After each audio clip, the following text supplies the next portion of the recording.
Hello guys, आपका बहुत बहुत स्वागत है हमारे यूट्यूब चैनल पर। आज की वीडियो में हम बात करने वाले हैं रूरल डेवलपमेंट एंड प्लानिंग में यूनिट नंबर 1 शॉट। ठीक है, तो सबसे पहली चीज़ तो मैं ये क्लियर करना चाहूँगा कि इस यूनिट में हम लोग जितने भी टॉपिक पढ़ेंगे या फिर इस पर्टिकुलर सब्जेक्ट में मैं जितनी भी यूनिट्स पढ़ाऊँगा, मैं उनके सारे टॉपिक्स को पढ़ाऊँगा, बट हम लोग हर चीज़ को बहुत ही कंसाइज्ड फॉर्म में पढ़ेंगे। ठीक है, मतलब डिटेल में चीज़ें मैं नहीं पढ़ाऊंगा क्योंकि ये नॉन टेक्निकल सब्जेक्ट है। इसमें आपको सब कुछ अपने आप बना के लिखना है, तो मैं बस आपको कॉन्सेप्ट समझा दूंगा कि किस पर्टिकुलर टॉपिक में क्या चीज़ें आती हैं। बाकी उनको एक्सप्लेन करने का काम जो आपको एग्जाम में करना है वो आपको खुद से करना पड़ेगा। ठीक है, क्योंकि मैं बहुत ज़्यादा लिखने में बिलीव नहीं करता हूँ। ठीक है, आपको कॉन्सेप्ट समझ में आना चाहिए, लिखने वाला काम आप एग्जाम में कर सकते हो। Okay, so let's start with the first topic, that is concept of rural development. ठीक है, सबसे पहले तो देख लेते हैं कौन कौन से टॉपिक हम लोग कवर करने वाले हैं वीडियो में। तो concept of rural development, basic elements of rural development, importance of rural development for creation of sustainable livelihoods and overview of policies and programmes for rural development, जिसमें हम लोग एग्रीकल्चरल सेक्टर के programme, social security में और social sector के जितने भी programmes government ने लॉन्च किए हैं या फिर इंडिया में जो काम कर रहे हैं उन सब के बारे में हम थोड़ा थोड़ा पढ़ेंगे। ठीक है, सबसे पहले हम बात करें कॉन्सेप्ट्स ऑफ रूरल डेवलपमेंट की कि एक्चुअली में रूरल डेवलपमेंट होता क्या है। ठीक है, इससे कई तरीके के क्वेश्चन बन सकते हैं कि what do you mean by rural development, what is rural development, explain the concept of rural development, etcetera etcetera. ठीक है, तो सबसे पहले अगर बात करें कि क्या होता है रूरल डेवलपमेंट, तो it encompasses strategies to enhance the quality of life, economic sustainability and overall well-being of people in rural areas। तो मतलब रूरल डेवलपमेंट बेसिकली कुछ ऐसी स्ट्रेटजीज होती हैं जिनका यूज़ किया जाता है ताकि हम क्वालिटी ऑफ लाइफ को इन्हेंस कर सकें रूरल एरियाज़ की। ठीक है,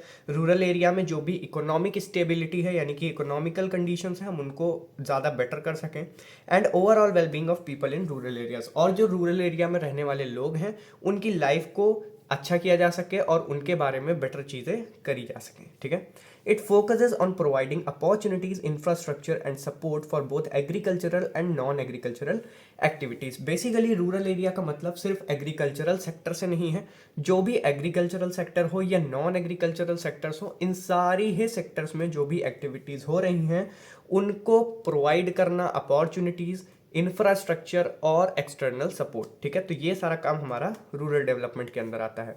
Key goals includes poverty reduction, improving access to basic amenities like water, sanitation, healthcare, etc., education and creating sustainable economic opportunities। मतलब कि रूरल डेवलपमेंट का हमारा की गोल होता है कि हम पावर्टी को रिड्यूस कर सकें रूरल एरियाज में, बेसिक एमिनिटीज़ पे ज़्यादा अच्छे से एक्सेस प्रोवाइड कर सकें, जैसे कि वाटर हो गया यानी कि विलेजेस में वाटर्स की अवेलेबिलिटी कराना, सैनिटेशन को इम्प्रूव करना, हेल्थ केयर को इम्प्रूव करना, ठीक है, एजुकेशन को इम्प्रूव करना और ओवरऑल सस्टेनेबल इकोनॉमिक अपॉर्चुनिटीज़ को रूरल एरियाज तक पहुंचाना। ठीक है, तो ये सारे काम होते हैं हमारे रूरल डेवलपमेंट के। अब इसको अगर आपको इंक्रीज करना है लेंथ, तो आप इन गोल्स को सीधे सीधे से और ज़्यादा डिफाइन कर सकते हो। ठीक है, सो आपका आंसर की लेंथ इंक्रीज हो जाएगी। तो आई होप पहला टॉपिक यानी कि जो कोर कॉन्सेप्ट है रूरल डेवलपमेंट का वो आपको समझ में आ गया होगा। चलते हैं नेक्स्ट टॉपिक की तरफ, that is basic elements of rural development. Economic growth, सबसे पहले हम किसकी बात करेंगे, इकोनॉमिक ग्रोथ, क्योंकि ये सबसे बेसिक एलिमेंट है रूरल डेवलपमेंट का। Rural economic growth is driven by agricultural productivity, rural industries and income diversification. मतलब कि जो भी रूरल एरियाज की इकोनॉमिक ग्रोथ है वो किस पे डिपेंड करती है कि हमारा एग्रीकल्चरल प्रोडक्टिविटी कैसी है रूरल एरियाज में, रूरल एरियाज में जो भी हमारी इंडस्ट्रीज हैं वो कितना अच्छे से वर्क कर रही हैं, और जो इनकम का डाइवर्सिफिकेशन है यानी कि सिर्फ एक पर्टिकुलर चीज़ पे बेस्ड इनकम ना हो रहा हो विलेज एरियाज में या रूरल एरियाज में, वहाँ पे हमारी इनकम काफ़ी ज़्यादा डाइवर्सिफाइड हो, यानी कि एग्रीकल्चरल और नॉन एग्रीकल्चरल एक्टिविटीज़ दोनों ही काफ़ी अच्छी इकोनॉमिक ग्रोथ दे रही हो। ठीक है, next is social development. It involves ensuring accessible education, health care, sanitation and housing in rural areas. यानी कि सोशली भी हमारा रूरल एरियाज को कैसे हम इम्प्रूव कर सकते हैं, हम एजुकेशन की अवेलेबिलिटी करके इम्प्रूव कर सकते हैं, हेल्थ केयर को इम्प्रूव कर सकते हैं, सैनिटेशन को इम्प्रूव कर सकते हैं और हाउसिंग को इम्प्रूव कर सकते हैं रूरल एरियाज में। ठीक है, सो इससे क्या होगा, ओवरऑल सोशल डेवलपमेंट होता है हमारे रूरल एरियाज का। Next is infrastructure development. Basic infrastructure like roads, electricity, and internet access is essential to connect rural areas with larger markets and services। यानी कि कुछ बेसिक इंफ्रास्ट्रक्चर जैसे कि रोड्स, इलेक्ट्रिसिटी और इंटरनेट एक्सेस हम provide कर सकते हैं रूरल एरियाज में, जिससे कि जो रूरल पीपल हैं वो इजीली लार्जर मार्केट से कनेक्ट कर सकें, लार्जर सर्विसेज से कनेक्ट कर सकें, चाहे वो ऑनलाइन मोड में हो या फिर वो ऑफलाइन मोड में हो। नेक्स्ट एलिमेंट जो हमारा रूरल डेवलपमेंट के लिए है वो है एनवायरमेंटल सस्टेनेबिलिटी। ठीक है, it includes managing resources like water, soil and forest. It promotes organic farming, soil health and renewable energy use. मतलब कि जो हमारा एनवायरमेंटल सस्टेनेबिलिटी है वहाँ पे हम ये मेंटेन करते हैं कि जो भी रिसोर्सेज कंजम्पशन हो रहा है वो इस तरीके से हो कि फ्यूचर जनरेशंस के लिए भी वो कहीं ना कहीं प्रिजर्व्ड रहे। ठीक है, तो यहाँ पे जो भी हमारी रिसोर्सेज हैं उनको मैनेज करने के काफ़ी सारे तरीके होते हैं हमारे पास। अब उन रिसोर्सेज में हमारा वाटर भी आता है, हमारी सॉइल भी आती है और फॉरेस्ट भी आती है। हम इनका प्रॉपरली रूरल एरियाज में यूटिलाइजेशन करें, हम इनका एक्सप्लॉयटेशन ना करें। ठीक है, जो हमारा एनवायरमेंटल सस्टेनेबिलिटी है ये बेसिकली ऑर्गेनिक फार्मिंग को प्रमोट करता है। ठीक है, सॉइल की जो भी हेल्थ है, सॉइल हेल्थ को प्रमोट करता है और रिन्यूएबल एनर्जी का यूज़ जो है ये प्रमोट करता है। यानी कि आप जितना ज़्यादा हो सके रिन्यूएबल एनर्जी की तरफ फोकस करें। और ये सिर्फ रूरल एरियाज़ के लिए भी नहीं कह सकते, ये आपके जो अर्बन एरियाज़ पे हैं वहाँ पे भी हम रिन्यूएबल एनर्जी सोर्सेस का यूटिलाइजेशन काफ़ी ज़्यादा इंक्रीज कर सकते हैं हमारी सस्टेनेबिलिटी के लिए। ठीक है, next topic is importance of rural development for sustainable livelihoods. ये भी बहुत इंपॉर्टेंट टॉपिक है आपका। सबसे पहले आता है rural livelihood. It depends largely on agricultural and allied sectors like animal husbandry, forestry and fishing. जो हमारा रूरल लाइवलीहुड है वो बहुत ही बड़े स्केल पे एग्रीकल्चर पे डिपेंड करता है।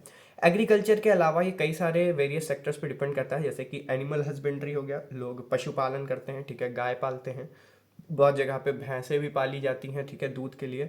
और फॉरेस्ट्री की जाती है विलेजेस में। इसके अलावा फिशिंग भी एक काफ़ी ज़्यादा कोस्टल एरियाज़ के जो भी रूरल एरियाज़ हैं वहाँ पे काफ़ी ज़्यादा पॉपुलर है। ठीक है, तो ये सारे रूरल लाइवलीहुड के बेसिकली सेक्टर्स हैं जिनके थ्रू रूरल लाइवलीहुड हमारा चल रहा है।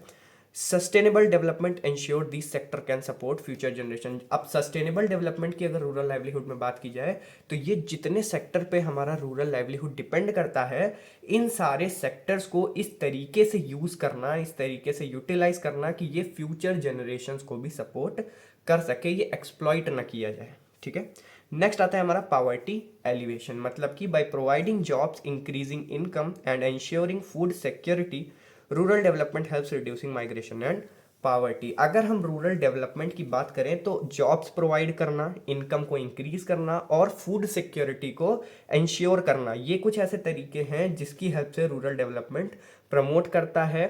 किसको प्रमोट करता है कि पावर्टी को डिक्लाइन किया जाए और माइग्रेशन को रिड्यूस किया जाए। क्योंकि अगर रूरल एरियाज में हर चीज़ की अवेलेबिलिटी बढ़ जाएगी तो वहाँ से माइग्रेशन डेफिनेटली कम हो जाएगा। ठीक है, क्योंकि माइग्रेट करके रूरल पीपल अर्बन एरियाज में ही आते हैं, जिससे कि अर्बन एरिया की पॉपुलेशन बहुत ज़्यादा बढ़ती है, रिसोर्सेज का कंजम्पशन बहुत ज़्यादा बढ़ता है। ठीक है, next is climate resilient agriculture. Climate resilient agriculture का मतलब होता है कि sustainable rural practices help communities adapt to climate change impacts, ensuring long term productivity and resilience। Climate change होने की वजह से कई बार जो प्रोडक्टिविटी है, जो रेजिलियंस है रूरल एरियाज़ की, वो काफ़ी ज़्यादा इम्पैक्ट हो जाती है। तो ऐसे में रूरल डेवलपमेंट या सस्टेनेबल रूरल प्रैक्टिसेस हेल्प कर सकती हैं रूरल एरियाज़ के कम्युनिटीज़ को कि वो किस तरीके से इन चेंजेस को अडेप्ट करें, जिससे कि लॉन्ग टर्म प्रोडक्टिविटी और रेजिलियंस को इंक्रीज़ किया जा सके। अगर एग्जांपल की बात की जाए तो MG NREGA, that is Mahatma Gandhi national rural employment guarantee act, ये जो एक्ट है ये प्रोवाइड करता है guaranteed employment to rural household for a minimum of 100 days per year. अब इससे फ़ायदा ये होता है कि जो हमारा पावर्टी एलिवेशन वाला पार्ट है, जहाँ पे प्रॉपर इनकम सिक्योरिटी की बात की जाए तो उसको इंश्योर करने का ये काम करता है, जिससे कि अगर 100 days of employment per year rural house holds में मिल जाएगा किसी एक पर्सन को, तो ऐसे में जो बेसिक नेसेसिटीज़ हैं उनको फुलफ़िल करना रूरल पीपल के लिए काफ़ी ज़्यादा ईजी हो जाता है, जिससे कि उनका माइग्रेशन रेट काफ़ी ज़्यादा कम किया है इस पर्टिकुलर एक्ट ने। सो आई होप आपको ये टॉपिक भी समझ में आ गया होगा। नेक्स्ट टॉपिक है overview of policies and programmes for rural development. अब देखो कौन कौन सी ऐसी पॉलिसीज़ हैं और कौन कौन से ऐसे प्रोग्राम्स हैं जो रूरल डेवलपमेंट के लिए किए जा रहे हैं।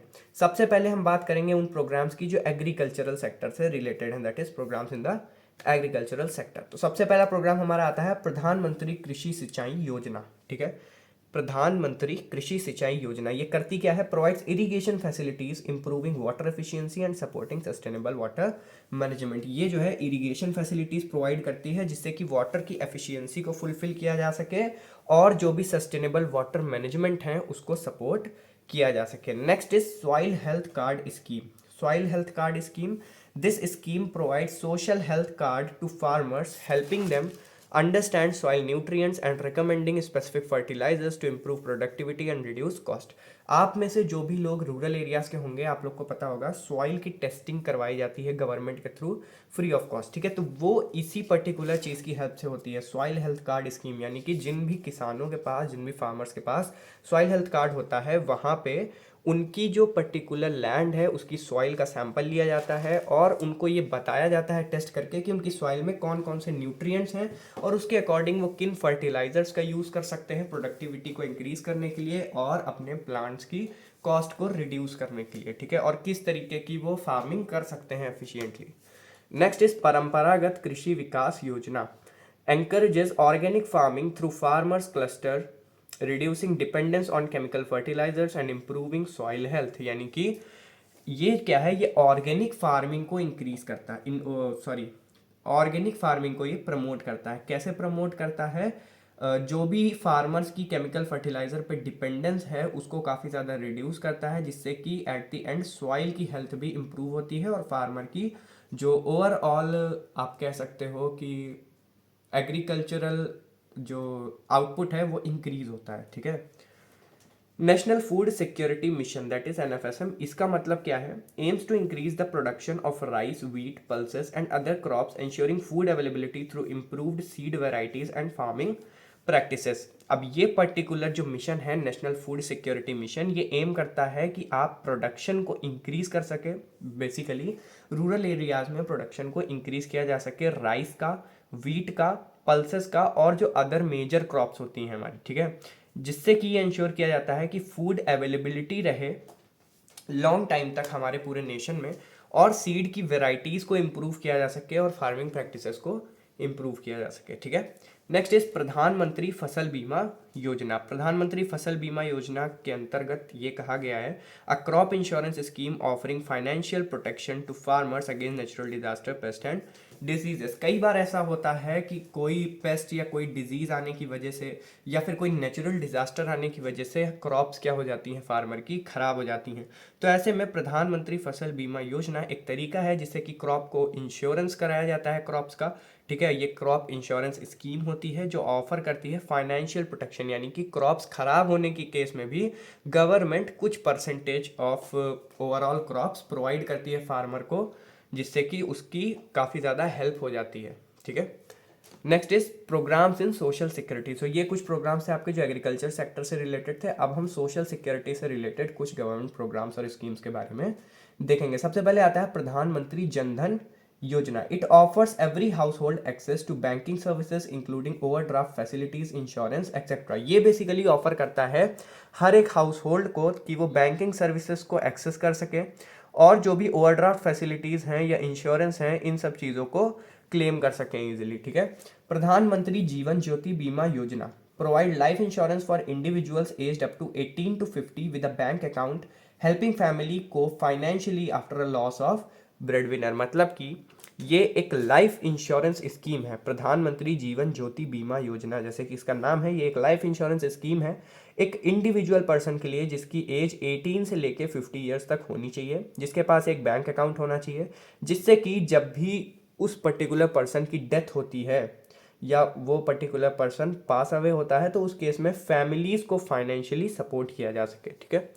प्रधानमंत्री Suraksha Bima Yojana accidental insurance for people aged 18 to 70 providing cover for accidental death और disability at a minimum annual premium. अब यहाँ पे कोई भी प्रीमियम शायद नहीं लिया जाता है जहाँ तक मैंने सुना है अभी तक, बट यहाँ पे प्रधानमंत्री सुरक्षा बीमा योजना में प्रीमियम लिया जाता है, बहुत ही मिनिमल प्रीमियम होता है, बट यहाँ पे जो भी एक्सीडेंटल केसेस होते हैं, ठीक है, यानी कि एक्सीडेंटल इंश्योरेंस प्रोवाइड करती है गवर्नमेंट कि एक्सीडेंटल केसेस में अगर पर्सन की डेथ हो जाती है या फिर किसी तरह की मेजर डिसेबिलिटी हो जाती है 18 से 70 ईयर के पर्सन की, तो उस केस में गवर्नमेंट कुछ कवर अमाउंट प्रोवाइड करती है फैमिली को, ठीक है।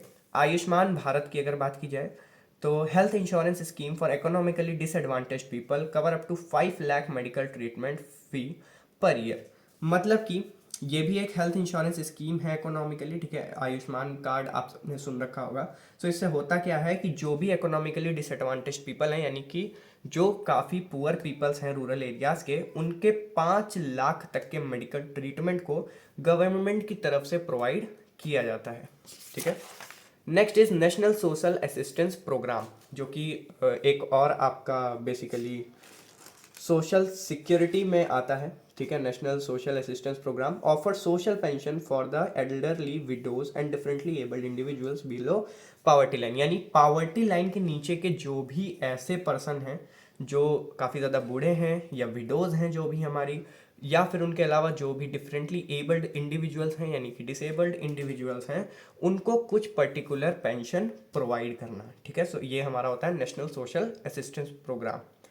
इसके बाद थर्ड हम बात करेंगे सोशल सेक्टर्स के जो भी हमारे प्रोग्राम्स हैं। तो सबसे पहले हम बात करेंगे Swachh Bharat mission, that is for social sector for everyone in the rural areas, aims to reduce open defecation and improve rural sanitization by constructing toilets, promoting hygiene and creating waste management infrastructure। तो स्वच्छ Bharat mission क्या कहता है? ये कहता है कि किस तरीके से हम ओपन डेफिकेशन, यानी कि जैसे कि बहुत सारे गांव में आज भी ऐसा होता है, इतने सारे स्कीम्स के होने के बावजूद कि कई सारे लोग बाहर खेतों में जाते हैं अपना जो भी डेफिकेशन होता है उसको करने के लिए। इसके अलावा रूरल सैनिटाइजेशन को इम्प्रूव करने के लिए, ठीक है।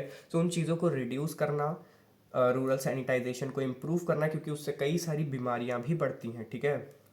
सो रूरल सैनिटाइजेशन को इम्प्रूव करना, ठीक है, ओपन डेफिकेशन को रिड्यूस करना, टॉयलेट्स बनवा के, हाइजीन प्रमोट करके और वेस्ट मैनेजमेंट इंफ्रास्ट्रक्चर बनवा के। सो ये सारी चीज़ें स्वच्छ भारत मिशन के अंदर आती हैं। इसके बाद नेक्स्ट है हमारा प्रधानमंत्री आवास योजना। अब प्रधानमंत्री आवास योजना क्या कहता है? Affordable housing initiatives to provide permanent houses for rural families in need, यानी कि जो भी हाउसिंग इनिशिएटिव्स हैं, ठीक है, मतलब घर बनवाना है अगर किसी को, ठीक है, तो उस घर बनवाने का जो ओवरऑल खर्चा होगा उसका कुछ परसेंटेज गवर्नमेंट प्रोवाइड करती है, ताकि आप काफ़ी कम खर्चे में ईजिली अपने रहने के लिए एक पर्टिकुलर घर बनवा सको, ठीक है। और ये ज़्यादातर रूरल फैमिलीज़ के लिए किया जाता है, बट इसको अर्बन एरियाज में भी इम्प्लीमेंट किया गया है, ठीक है। दीनदयाल उपाध्याय ग्रामीण कौशल्य योजना, दीनदयाल उपाध्याय ग्रामीण कौशल्य योजना basically it is a skill development program aimed at providing rural youth with vocational training to improve employability, यानी कि ये एक स्किल डेवलपमेंट प्रोग्राम है जिसका एम है कि जो भी रूरल एरियाज का हमारा यूथ है, यूथ जनरेशन है, उसको प्रोवाइड की जा सके वोकेशनल ट्रेनिंग, ताकि वहाँ की एम्प्लॉयबिलिटी को बढ़ाया जा सके। Next is national rural livelihood mission, promotes self-help groups, that is SHGs, and micro enterprises focusing on women's participation in income generating activities। कई सारे सेल्फ हेल्प ग्रुप्स को ये प्रमोट करता है रूरल एरियाज में, माइक्रो एंटरप्राइजेस को promote करता है, जिससे कि जो वुमेन्स का पार्टिसिपेशन है उसको इंक्रीज किया जा सके, ठीक है। कहाँ पे? रूरल एरियाज में, जहाँ पे इनकम जनरेशन एक्टिविटीज हो रही है, ठीक है। तो ये कौन सा मिशन है हमारा? National rural livelihood mission. The next and last mission is प्रधानमंत्री ग्राम सड़क योजना। ये भी हमारा सोशल सेक्टर्स में आता है, जहाँ पे ट्रांसपोर्टेशन इंप्रूवमेंट की बात की गई है, ठीक है। Ensures all weather road access to unconnected rural villages, facilitating access to market, education and health care. So basically government यहाँ पे ये इंश्योर करती है कि जो भी रोड एक्सेस है ऐसे रूरल एरियाज़ में जो बहुत ज़्यादा अनकनेक्टेड हैं शहरों से, ठीक है, वहाँ पे एक्सेस को फैसिलिटेट किया जा सके, रोड्स बनवाई जा सकें, ताकि मार्केट तक हमारे जो भी फार्मर्स हैं वो इजीली जा सकें। और इसके अलावा एजुकेशन और हेल्थ केयर को भी इसी के थ्रू प्रोवाइड किया जा सके, ठीक है। सो आई होप आपको सारी चीज़ें समझ में आ गई होंगी। बहुत ज़्यादा डेप्थ में हम चीज़ों में नहीं गए हैं, बट हाँ, जो भी हमारे कोर टॉपिक्स हैं उनको हमने इस वीडियो के अंदर कवर कर लिया है। सो आई होप आपको सब कुछ समझ में आया होगा। मिलते हैं अगली वीडियो में। Thank you so much for watching the video. All the very best for the exams.